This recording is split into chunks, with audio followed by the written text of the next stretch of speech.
The FBI, the most powerful law enforcement agency in the world. But what happens when the protectors become the problem? When deadly mistakes, unchecked corruption, and shocking misjudgments cost innocent lives?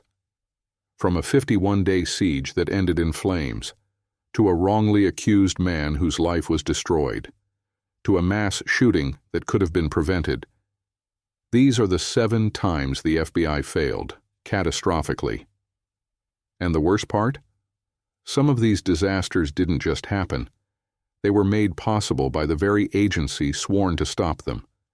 Stay with me, because once you hear these stories, you'll never look at the FBI the same way again. Waco Siege, 1993. The deadly standoff with the Branch Davidians. The Waco Siege stands as one of the most infamous failures in FBI history, a tragic event that resulted in the deaths of 76 people, including women and children. It all began in February 1993, when the Bureau of Alcohol, Tobacco, and Firearms, ATF, attempted to execute a search warrant on the compound of the Branch Davidians, a religious sect led by David Koresh, just outside Waco, Texas. The warrant was based on allegations that the group was stockpiling illegal weapons and possibly engaging in child abuse. However, the operation quickly spiraled out of control when the ATF's raid turned into a violent shootout, leaving 4 agents and 6 Davidians dead.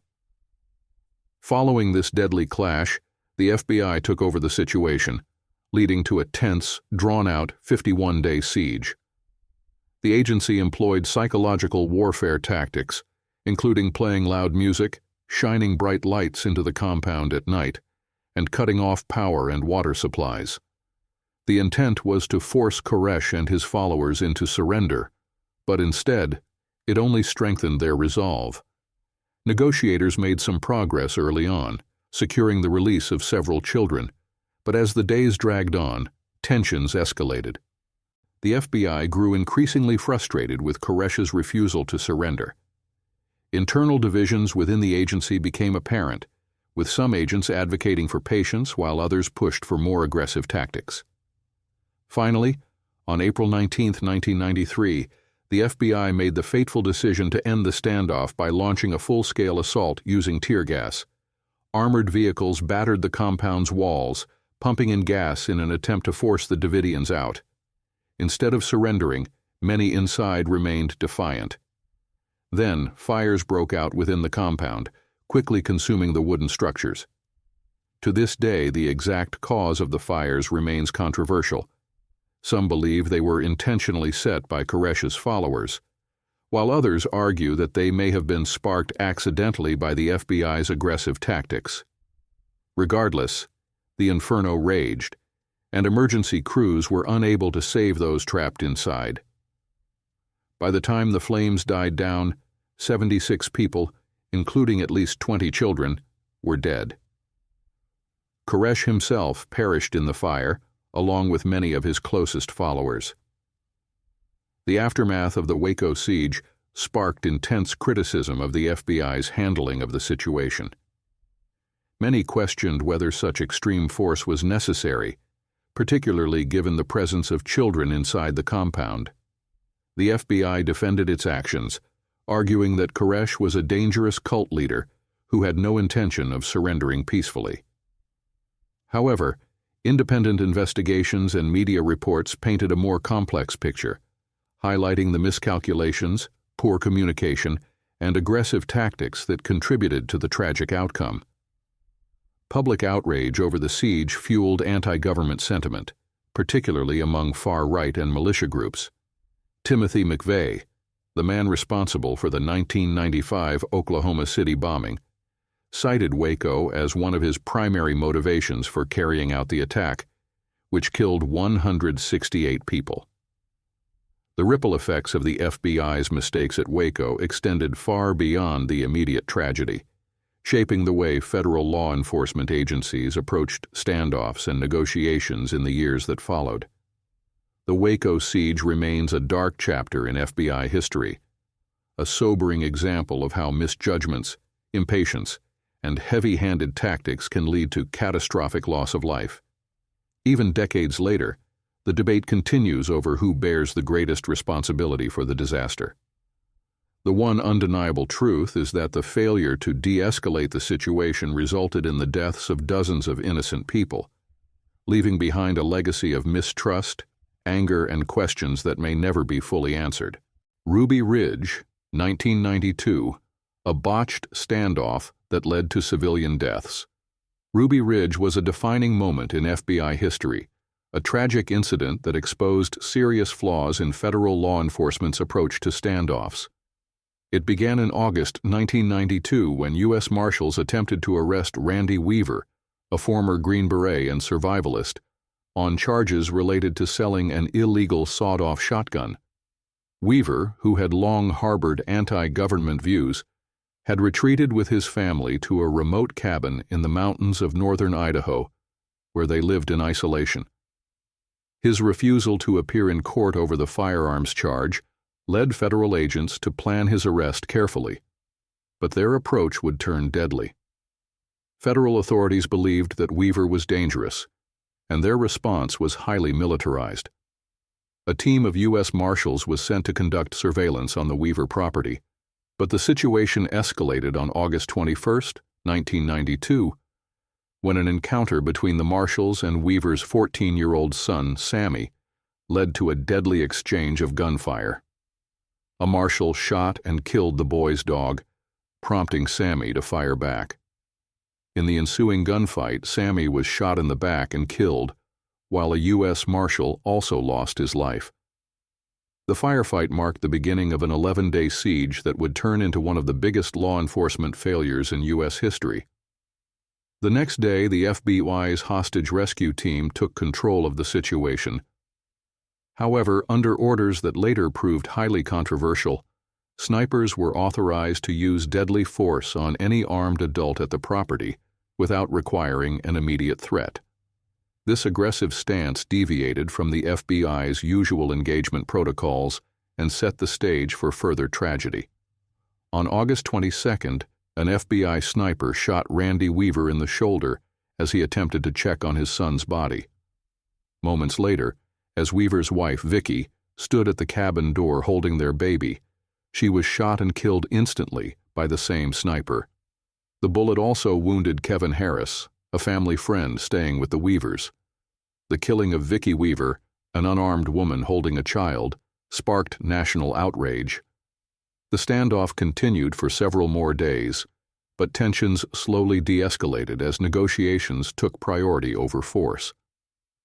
Eventually, on August 31st, Randy Weaver surrendered along with his surviving children. He was later acquitted of most charges, convicted only of failing to appear in court for the original firearm charge, and sentenced to 18 months in prison. The aftermath of Ruby Ridge was disastrous for the FBI's reputation. The rules of engagement that permitted snipers to fire upon sight were widely condemned as unconstitutional, leading to internal reviews and major policy changes.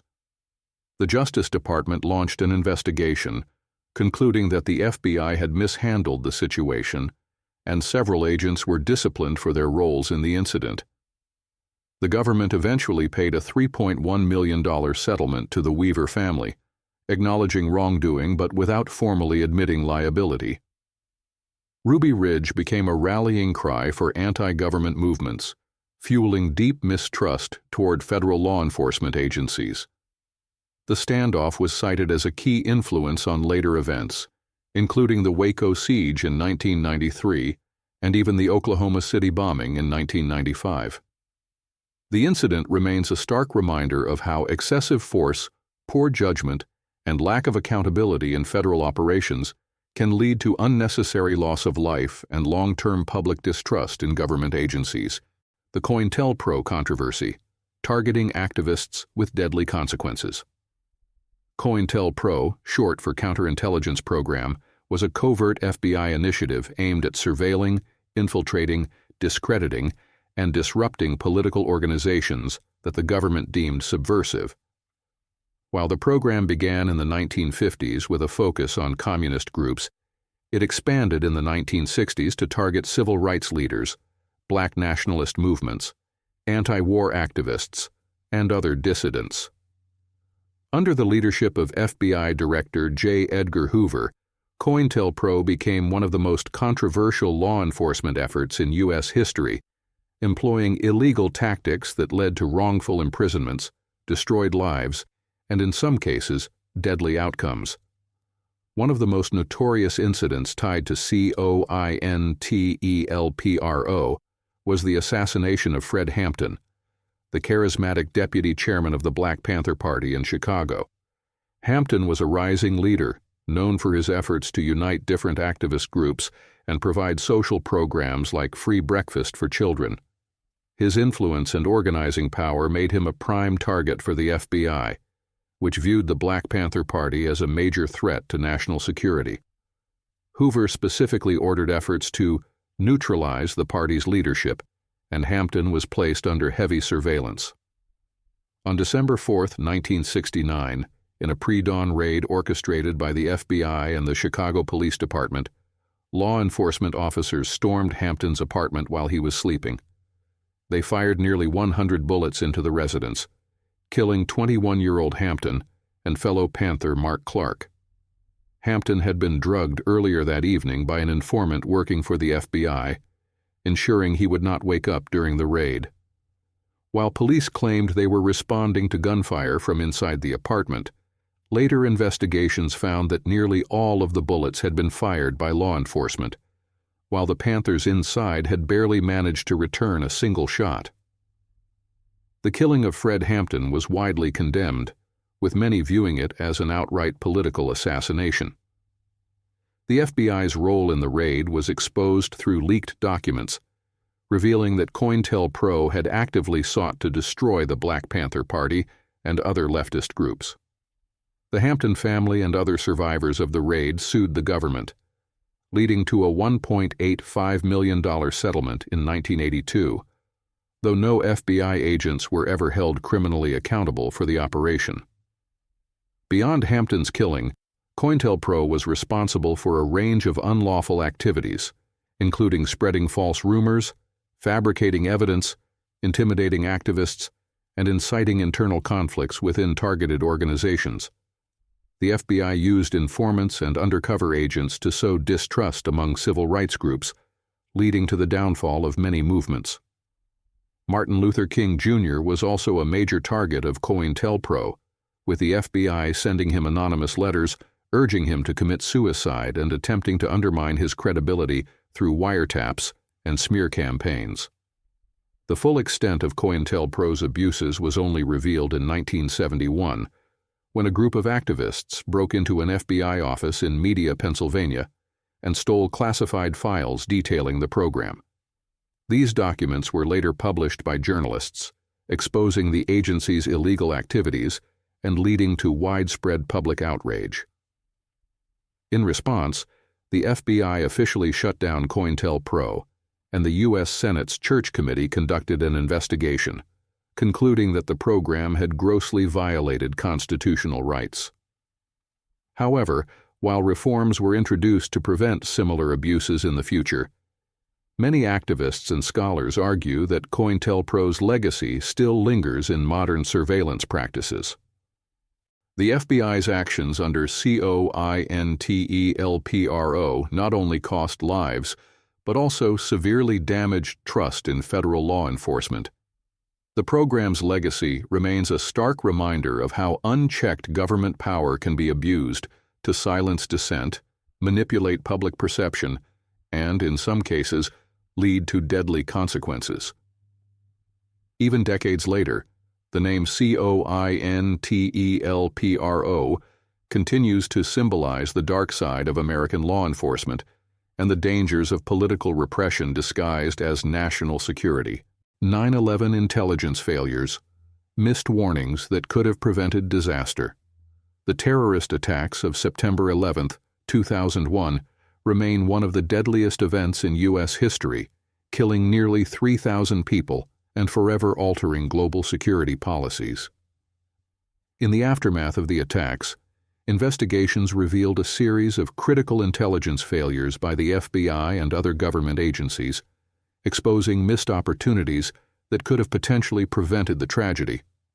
The FBI had received multiple warnings about suspicious activity linked to al-Qaeda operatives in the years leading up to 9/11, but bureaucratic inefficiencies, interagency rivalries, and a lack of urgency allowed the attackers to slip through the cracks. One of the most glaring failures involved Zacharias Moussaoui, a French citizen of Moroccan descent, who had been arrested in August 2001 on immigration charges after raising red flags at a flight school in Minnesota. Instructors were alarmed when Moussaoui, who had little prior flying experience, paid in cash for training on large commercial aircraft and showed an unusual lack of interest in learning how to land. The flight school reported him to authorities, leading to his detention. The FBI field agents investigating Moussaoui believed he could be part of a terrorist plot, but when they sought approval from FBI headquarters to search his laptop and belongings, they were denied due to legal technicalities. After September 11th, it was discovered that Moussaoui had direct connections to al-Qaeda operatives and may have had knowledge of the planned attacks. Another major missed opportunity came in early 2001 when the FBI was tipped off about two known al-Qaeda operatives, Nawaf al-Hazmi and Khalid al-Mihdar, who had entered the United States. Both men had been linked to a January 2000 meeting of extremists in Malaysia that was under CIA surveillance. However, due to communication failures between intelligence agencies, this critical information was not properly shared with the FBI's counterterrorism units. By the time the FBI was made aware of their presence, the two men had already made their way to California, where they took flight lessons and later participated in the hijackings. Further compounding the failure, in July 2001, an FBI agent in Phoenix, Arizona, sent a memo warning that an unusually high number of Middle Eastern men were enrolling in flight schools and suggested that al-Qaeda could be planning an attack involving aircraft. Despite the memo's urgency, it was largely ignored by higher-ups within the Bureau, and no significant action was taken. The most damning evidence of FBI and CIA intelligence failures came after the attacks when investigators discovered that several of the 9/11 hijackers were already on government watch lists, yet they had managed to travel freely, obtain visas, and train at U.S. aviation schools without detection. The inability to connect these scattered intelligence pieces before the attacks exposed serious flaws in the nation's counterterrorism efforts. In response to these failures, the 9/11 Commission was established to investigate how such a catastrophic lapse in security occurred. The Commission's final report concluded that the FBI and other agencies suffered from a failure of imagination, meaning they did not take the threat of a large-scale domestic attack seriously enough, despite clear warning signs. The report criticized the FBI for its outdated approach to counterterrorism, its lack of information sharing with other agencies, and its failure to adapt to the emerging threat of al-Qaeda. The fallout from the intelligence failures of September 11th led to sweeping reforms in national security. The FBI underwent major restructuring, shifting its primary focus from crime investigation to counterterrorism. The Department of Homeland Security, DHS, was created, and new measures such as the USA Patriot Act expanded surveillance and intelligence gathering powers. Additionally, the FBI and CIA improved cooperation, though debates over civil liberties and government overreach continue to this day. Despite these changes, the failures that led to September 11th serve as a haunting reminder of what happens when intelligence warnings are ignored or buried in bureaucracy. The attacks not only resulted in massive loss of life, but also reshaped global politics, triggering wars, increased surveillance, and ongoing counterterrorism efforts that still define U.S. policy more than 2 decades later. The FBI's inability to act on clear signs of danger before 9/11 remains one of the most significant failures in its history, one that came at an unimaginable human cost. The Whitey Bulger Scandal, protecting a killer for too long. The FBI's long and troubling relationship with James Whitey Bulger remains one of the most damning examples of corruption and misconduct in the Bureau's history. For decades, Bulger terrorized Boston as the leader of the Winter Hill Gang, orchestrating drug trafficking, extortion, and at least 19 murders. Yet for much of his reign he operated with near impunity thanks to his status as an FBI informant. In exchange for feeding federal agents information on rival criminals, Bulger was shielded from prosecution, allowing his violent empire to flourish while the FBI ignored, or even covered up, his crimes. Bulger's relationship with the FBI began in the 1970s when he was recruited as an informant by Special Agent John Connolly, a fellow South Boston native. Connolly, who idolized Bulger, presented the deal as a way for the FBI to dismantle the Italian-American mafia, which was considered a greater threat than Irish-American organized crime. Bulger saw the opportunity for what it was: a free pass to eliminate his competition while remaining untouchable. With the FBI's backing, he systematically took down the New England Mafia, all while expanding his own criminal empire. For years, Connolly and other corrupt agents warned Bulger of impending investigations, leaked sensitive information, and turned a blind eye to his growing list of violent crimes. In some cases, the FBI even helped frame innocent people for murders Bulger had committed. One of the most shocking instances involved 4 men who were wrongfully convicted in 1965, based on false testimony orchestrated by the FBI to protect one of their informants. These men spent decades in prison before being exonerated, and the government later paid over $100 million in settlements for their wrongful convictions. As Bulger's power grew, so did public suspicion of his connections to law enforcement. By the 1990s, state and federal prosecutors outside the FBI were investigating him, but each attempt to bring him down was thwarted by interference from his allies within the Bureau. However, the walls eventually closed in. In 1994, as indictments against him were finally being prepared, Connolly tipped Bulger off about an impending arrest, allowing him to flee. Bulger disappeared without a trace, sparking a massive international manhunt that lasted for 16 years.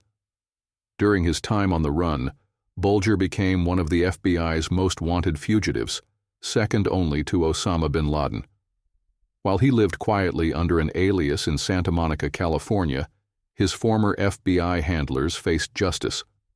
John Connolly was convicted of racketeering, obstruction of justice, and second-degree murder for his role in protecting Bulger. His downfall exposed the deep corruption within the FBI's Boston office and forced the agency to acknowledge one of the worst scandals in its history. Bulger was finally captured in 2011 after an anonymous tip led authorities to his apartment. When arrested, he had over $800,000 in cash and an arsenal of weapons hidden in the walls. In 2013, he was convicted of 11 murders and sentenced to life in prison. However, justice was not fully served. Many of Bulger's victims never received closure, and the damage caused by the FBI's complicity in his crimes was irreparable. Even in prison, Bulger remained a figure of controversy. In 2018, at the age of 89, he was brutally beaten to death by fellow inmates in a West Virginia prison, in what many suspected was a targeted attack. His violent end mirrored the brutal life he had lived, but it did little to erase the stain his case left on the FBI.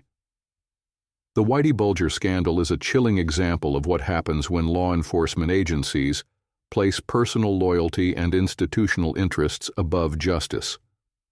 The FBI's willingness to protect a known murderer in pursuit of other criminal targets backfired spectacularly, allowing Bulger to become more dangerous than any of the enemies he helped take down.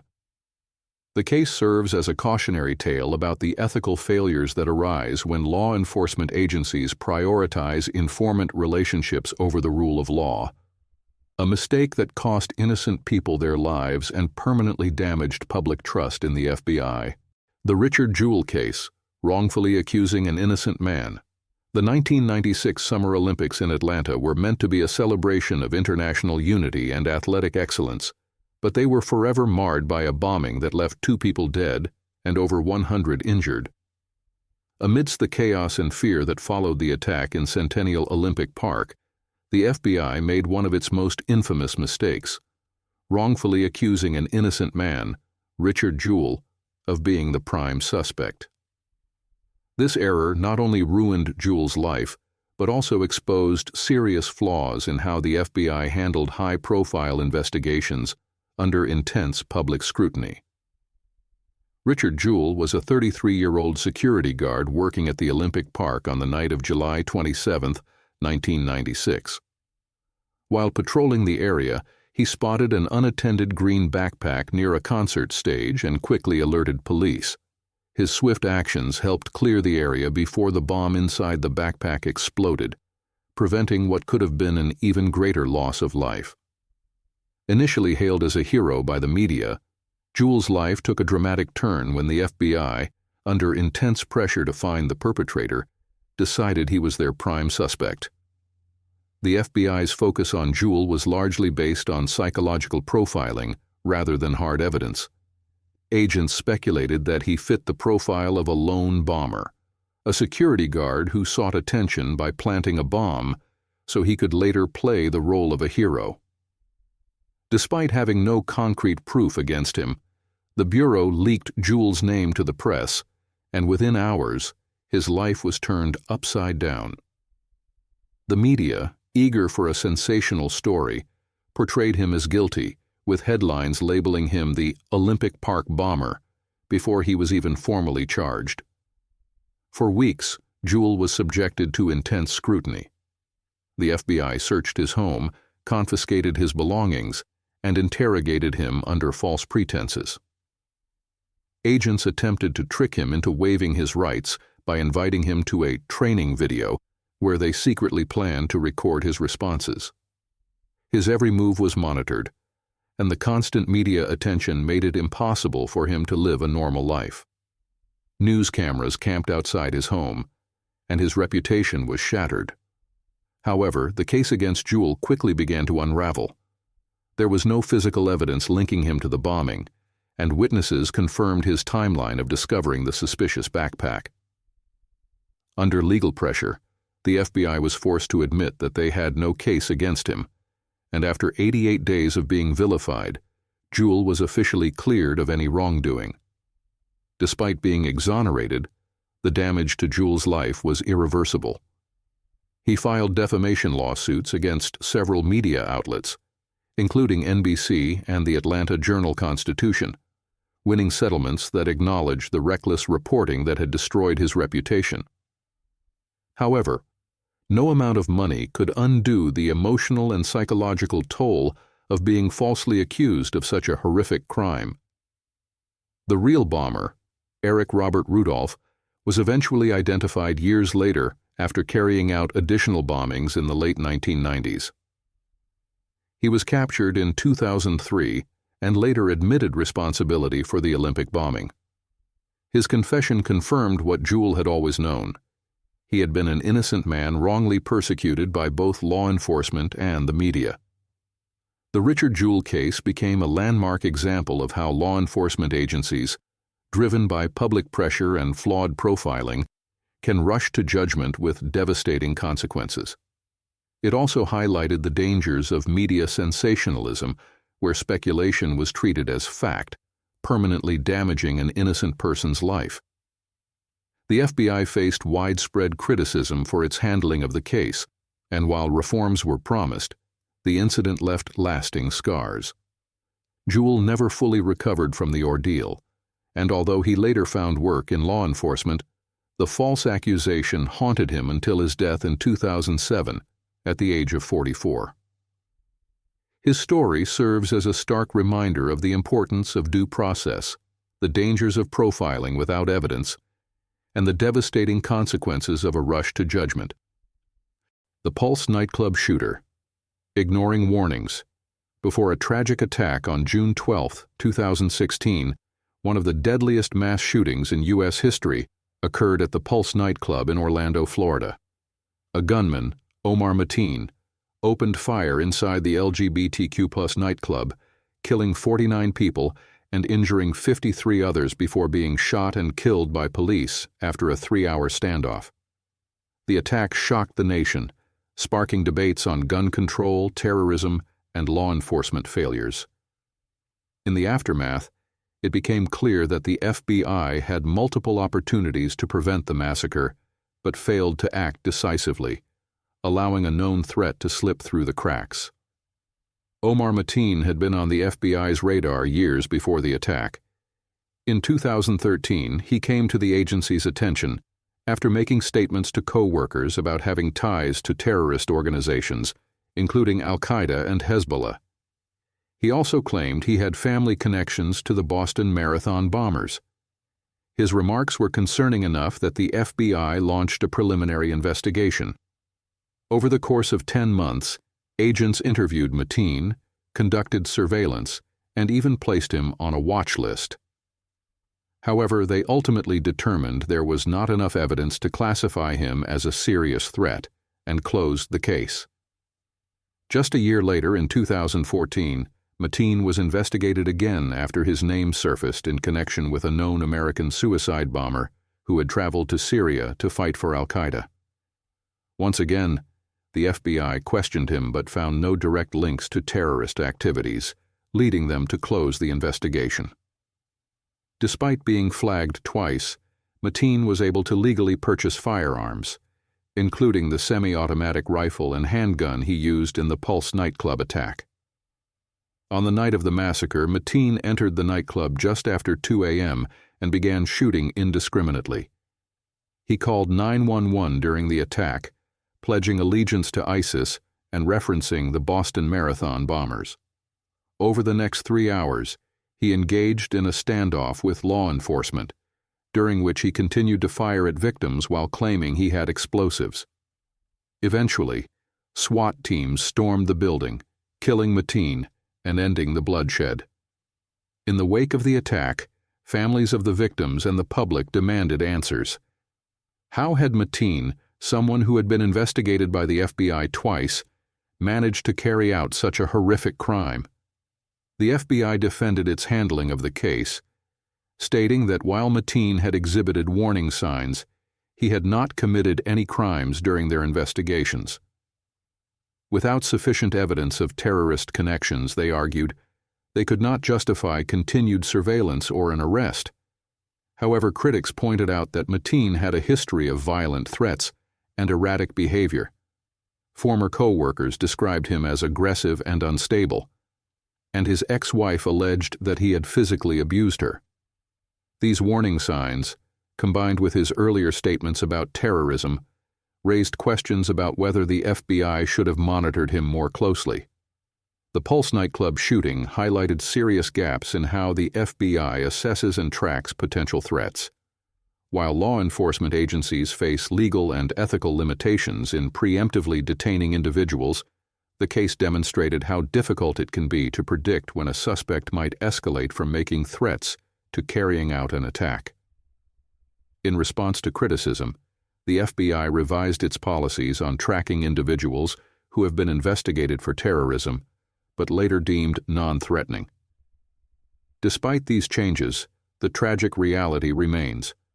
49 lives were lost in a preventable attack.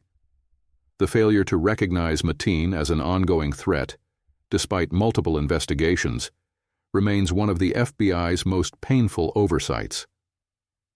The massacre at Pulse serves as a haunting example of how critical intelligence failures and inaction in the face of red flags can have devastating consequences, leaving families and communities shattered in the wake of senseless violence.